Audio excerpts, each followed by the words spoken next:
Olib kelgan xotin. Mang, oling zaharchangizga yeng. Rahmat xotin. Shuni uyda ham pishirib berdim-ku. Sen uyda bunaqa osh qila olmaysan. Agar 1 gram qoladi shu oshdan, og'izginangizni ayiraman. Tushundingiz? Qolmaydi.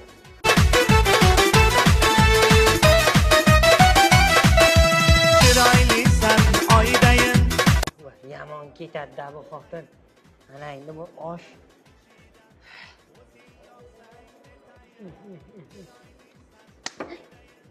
Tegma. O'zim yeyman.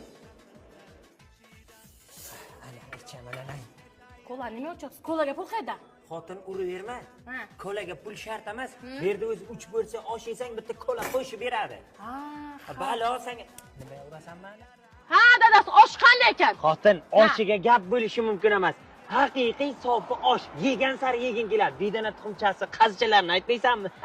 Manzil qayerda, dadasi? Onam olib kelaman. Onangga? Ha? Manzil Qorako'l tuman elektroseti ro'parasida sofi osh. Menga qara, o'zi porsiyasi 35 ming so'm.